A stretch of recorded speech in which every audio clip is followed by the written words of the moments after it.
UKLO 1 year masters. No IELTS required up to 5 years visa. High visa success rate. చేసిన తర్వాత 1500 crores కంటే దీంట్లో లేవు. అది కూడా ఇది జరుగుతుంది. చాలా కూడా ఇప్పటికే డిశ్చార్జ్లు కూడా అయిపోవడం జరిగింది. ఎంతంటే ఇవి మోయడానికే మా దరిద్రం అంతా కూడా మేమంతా మా పార్టీ నడపడానికి సరిపోయే పరిస్థితికి వస్తుంది వీళ్ళు చేసే ఇది. ఇప్పుడు చూస్తున్నాం కదా. ఇప్పుడు ఇదే పేపర్లో ఈరోజు ఏం రాసినారు, 2,76,333 కోట్ల రూపాయలు అదాని ఇన్వెస్ట్మెంట్ పెట్టినారని చెప్పినారు. అంతకుముందు ఏం చెప్పారు, అసలు పరిశ్రమలే రాలేదు, పరిశ్రమలే ఇక్కడ లేవు, మొత్తం అందరూ పారిపోయినారు అన్నారు. ఇప్పుడు చూస్తే అందరూ కూడా ఇక్కడ 2,76,333 కోట్లు పెట్టినారు. వీళ్ళ పత్రికలోనే గెజిట్ పేపర్లలోనే రాసినారు అనమాట. దాన్ని ఏమనుకోవాలా? సో ఎక్కడికక్కడ ఎవరికి వాళ్లకు అబద్ధాలు చెప్పడం, దానికి ఇది మోసం చేయడము, ఇది చేయడం చెప్పి నేను అది చూసిన తర్వాత ఈరోజు అసెంబ్లీ లాస్ట్ డే అనుకుంటా, ఖచ్చితంగా దీన్ని అసెంబ్లీలో ప్రస్తావిస్తారు. అసెంబ్లీలో ఖచ్చితంగా చంద్రబాబు నాయుడు మాట్లాడి, ఎందుకంటే కింద పైన ఎన్డీఏ కూటమి ప్రభుత్వమే ఉంది, ఆ ప్రభుత్వమే ఉంది కాబట్టి ఖచ్చితంగా దీన్ని సిబిఐ ఎంక్వైరీ వేస్తారు. సో సిబిఐ ఎంక్వైరీ చేస్తారు, అడుగుతాడు, డిమాండ్ చేస్తాడు అంటున్నాను. మరి ఎందుకు డిమాండ్ చేయలేదో అడుగుతాను. ఖచ్చితంగా ఇది ఒక మంచి ఛాన్స్ చంద్రబాబు నాయుడు గారికి.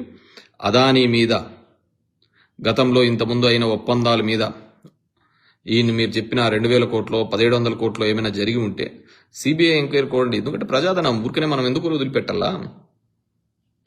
కాబట్టి ఖచ్చితంగా మీరు సిబిఐ ఎంక్వైరీ అడగాలి, మోడీ సిబిఐ ఎంక్వైరీ వేయాలి, వేసి ఆ ఎంక్వైరీలో ఈ విధంగా ఇచ్చినారనే విషయం కూడా తేలాలి.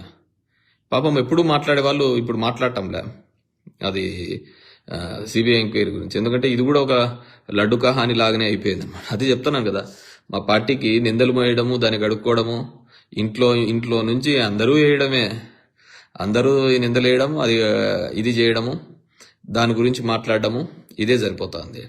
ఎందుకంటే మా దరిద్రాలు అట్లా ఉన్నాయన్నమాట. వాళ్ళు వేసిన నిందలు కడుక్కోవడానికి, ఆ బురదనగా దుడుచుకోవడానికే సరిపోయే పరిస్థితులు ఉన్నాయన్నమాట. Whatever maybe. సో నేనైతే ఇట్స్ బెస్ట్ ఛాన్స్. ఇంతకుముందు చెప్పా, లడ్డు వ్యవహారంలో చంద్రబాబు నాయుడు గారు ప్రూవ్ చేస్తే that's great opportunity for him అని. హడావిడి చేసినారు, 10 రోజులు అది చేసినారు, ఇది చేసినారు, ఇది అన్నారు. తర్వాత ఇంతవరకు దానికి గతి లేదు. సో వాట్ ఎవర్ మేబీ ఏమైనా ఎంక్వైరీ జరుగుతుందో. ఇంతకుముందు కూడా రథం దగ్ధమైనప్పుడు కూడా అంతే, దాని మీద కూడా సిబిఐ కానీ ఏపీ గవర్నమెంట్ అప్పుడు రాసింది, జగన్మోహన్ రెడ్డి గారి గవర్నమెంట్, దాని మీద ఎంక్వైరీ ఏం జరగలే. సో ఇట్లాంటివన్నీ ఇప్పుడు ఈ మధ్యన చూడండి, ఎలక్ట్రిసిటీకి సంబంధించి 18,000 కోట్ల రూపాయలు భారం వేసినారు. మనం ఏమన్నా అడుగుతానమ్మా? పాపం అప్పుడు ఏమన్నాడు, మీరు 18,000 కోట్ల రూపాయలు కదా, అసలు ₹1 బిల్లు పెంచిన బిల్లులు తగ్గిస్తాము అని చెప్పడం జరిగింది. కానీ ఎక్కడ జరిగింది? ఎక్కడే కానీ ఏం జరగలే, ఇంకా పెంచడం జరిగింది. నేను అదే చెప్తారులే. ఇంతకుముందు లోకేష్ కూడా కర్ణాటకలో పాదయాత్ర కొద్దిగా చేసినప్పుడు అక్కడ పెట్రోల్ బంక్ చూపించేసి, ఇక్కడ చూడు పెట్రోల్ ఎంత ఉందో, ఆంధ్ర కంటే తక్కువ ఉంది అని చెప్పడం జరిగింది. మొన్న నేను ఎప్పుడో బెంగళూరు సైడ్ వెళ్ళినప్పుడు చూస్తే ఇప్పటికీ అంతే ఉంది, తగ్గలే అదేమే. ఎందుకంటే మనందరికీ తెలుసు డీజిల్ రేట్లు ఇవన్నీ పెంచినది బీజేపీ గవర్నమెంట్ అని. ఆ బీజేపీ గవర్నమెంట్ వాళ్ళ పాలిత రాష్ట్రాలలో మాత్రం ₹10 తగ్గించినారు. మరి ఇక్కడ తగ్గించచ్చాలి కదా, వాళ్ళ ఇండియా ఇదే కదా. ఇప్పుడు మధ్యప్రదేశ్లో తగ్గించినారు, కర్ణాటకలో తగ్గించినారు, మహారాష్ట్రలో తగ్గించినారు, ఉత్తరప్రదేశ్లో తగ్గించినారు.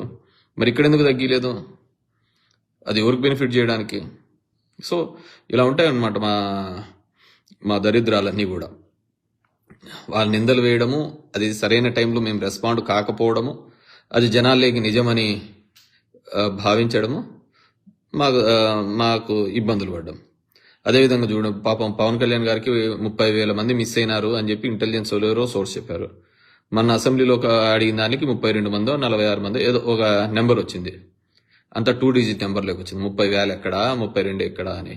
దాని గురించి అసలు మాట్లాడే వాళ్ళే లేరు.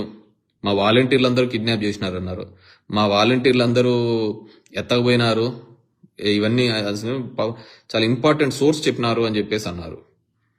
ఏం చేస్తాము, అది ఇది కాదు అనేది చెప్పే పరిస్థితి లేదు. అంత ఇబ్బందికరమైన పరిస్థితిలో ఉంది. పాపం వాలంటీర్లకు అందరికీ 5,000 జీతం అండ్రి అంటే లేదు మేము 10,000 చేస్తామని. ఇప్పుడు చూస్తే అసలు వాలంటీర్లు అనే వ్యవస్థే లేదు, అసలు అట్లాంటి వాళ్ళు ఎవరున్నారు బా అన్నారు. నో డౌట్ వాలంటీర్ల వల్ల పొలిటికల్గా there is a loss to YSR Congress party పొలిటికల్గా. బట్ నో డౌట్ వాలంటీర్ల వల్ల జనాలకు మేలు జరిగింది. సంక్షేమం కార్యక్రమాల విషయాల్లో వదిలిపెట్టండి, కోవిడ్ లాంటి సంక్లిష్టమైన పరిస్థితులలో కూడా ఏ మనిషి నీకు తోడు లేకుండా, ఏ మనిషి నీకు అందుబాటులో రానప్పుడు నీ తోడబుట్టిన వాడు, నీ బావ, నీ బావమరిది, నీ తల్లిదండ్రులు కూడా తోడు లేనప్పుడు ఈ వాలంటీర్ అనే అతను ఒక తోడుగా నిలిచాడు. ఈ సచివాలయ వ్యవస్థ అనేది తోడుగా నిలిచినాడు. సరే, డెఫినెట్గా పొలిటికల్ సిస్టంలో అంత ఒక రిఫార్మ్ వచ్చినప్పుడు ఈ రాజకీయ వ్యవస్థను కంప్లీట్గా పక్కన పెట్టి ఆ వ్యవస్థతో పనిచేయడం వల్ల క్యాడర్ అంతా ఒక నిరుత్సాహంతో గురి కావడము, దానివల్ల జరిగిన వైపరీత్యాలన్నీ కూడా చూడడం జరిగింది. సో ఆ విధంగా ఉంటుంది వీళ్ళ పరిస్థితి కూడా. సో ఈరోజు అదాని దానిలోకి సంబంధించి ఇది నేషనల్ ఇంట్రెస్ట్కి సంబంధించినది. ఇప్పుడు నేషనల్ మీడియాస్లో అన్నింటిలో మాట్లాడుతున్నారు, ఏమిటి అన్ని దానిలో కూడా చెప్తున్నారు. It's a beautiful opportunity for Chandrababu Naidu, కూటమి ప్రభుత్వానికి. ఖచ్చితంగా అదాని మీద సిబిఐ ఎంక్వైరీ వేయాలి. ఇది ఎక్కడ జరిగింది, ఏం జరిగింది అనేది చూడాలి. రేటు తగ్గించినందుకు కూడా ఈ విధంగా జరుగుతుందనేది కూడా ఇక్కడ తెలుసుకోవాల్సిన విషయం. అదేవిధంగా ఈ అసెంబ్లీలో చాలా బ్యూటిఫుల్ ఇన్సిడెంట్స్ కూడా జరిగినాయి. టోల్ రోడ్ అనేది గతంలో జగన్మోహన్ రెడ్డి గారు ఉన్నప్పుడు కూడా Krishnababu, I think principal secretary for roads and buildings, ఆయన కూడా ఒక ప్రపోజల్స్ ఇలాంటివి బాగుంటుంది అనేది కూడా నేను కూడా డిస్కస్ చేయాలి. ఎందుకంటే ఇప్పుడు కేంద్ర ప్రభుత్వం వేస్తోంది నేషనల్ హైవేస్ వేస్తున్నప్పుడు వాళ్ళు కూడా టోల్ పెడుతున్నారు కదా, ప్రతి చోట టోల్ పెట్టి చేస్తున్నారు. కానీ ఆ రోజు జగన్మోహన్ రెడ్డి పెడుతూ ఉంటే టోల్ బాదుడు ఇక ఇది అని చెప్పేసి మాట్లాడిన సందర్భం. కానీ ఈరోజు చూస్తే అదే టోల్స్ అని తీసుకొని రావడం. డెఫినెట్గా రోడ్స్ అనేటివి ఇంకోటి అనేది ఇట్స్ కంటిన్యూస్ మెయింటెనెన్స్గా ఉండాలి అంటే మాత్రం టోల్స్ అనేది ఉండాలి. ఇప్పుడు జరుగుతోంది టోల్స్, ఇప్పుడు గవర్నమెంట్ ఆఫ్ ఇండియా చేస్తోంది, ఎన్హెచ్ఏ ద్వారా చేస్తుంది, లేకుంటే మూర్తు ద్వారా చేస్తుంది. అది లేదు స్టేట్ గవర్నమెంటే చేస్తామంటోంది. మరి వీ హ్యావ్ టు సీ గతంలో ఈ స్టేట్ గవర్నమెంట్ వల్ల చేసేది ఏ విధంగా చేస్తుంది, ఏ విధంగా ఎలా ముందుకు పోతుంది అనేది చూడడం జరుగుతుంది. సో నేను అనేది ఏంటంటే గతంలో ఆ పని జగన్మోహన్ రెడ్డి గారు చేసినప్పుడు తప్పు అని రాసిన పత్రికలు ఈరోజు కరెక్ట్ అనే విధంగా రాస్తున్నాయి. ఇప్పుడు వ్యవసాయ మీటర్లు బిగిస్తూ ఉంటా సందర్భంలో, లేకుంటే ఈ మీటర్లు బిగిస్తున్న సందర్భంలో అవన్నీ ఉరితాళ్ళు అని రాసిన సందర్భంలో, నేను ఎక్కడో పేపర్లో చూసా, ఈనాడు పేపర్లోనే, అవన్నీ రైతులకు ఉరితాళ్ళు అని రాసిన సందర్భంలో మళ్ళీ అదే ఈనాడు పేపర్లో అబ్బా ఎలక్ట్రికల్ మీటర్లు వచ్చేసాయో వచ్చని రాసినారు. అంటే అదొక పండగలాగా, అదైతే పాపంలాగా, రెండు ఒకటే విధంగా రాయాలి కదా. సో అదే ఈ ఎలక్ట్రికల్ మీటర్స్లో అదేవిధంగా అప్పులు చూసినాం, 12 లక్షల కోట్లు అంటే తీరా మొన్న చూస్తే ఎంతో 6 లక్షల కోట్లకు చేంజ్ ఏదో చూపించడం జరిగిందనమాట. అసెంబ్లీలోని ఇవన్నీ నేను ఏది మాట్లాడుతున్నానో నేను రికార్డ్స్ పరంగానే, డాక్యుమెంట్స్ ప్రకారంగా మాట్లాడుతున్నాను. ఇవన్నీ కూడా 6 లక్షల కోట్లు అంటే మిగతా 6 లక్షల కోట్లు ఎవరు జోలికి పోయినాయి, గాలికి పోయినాయి.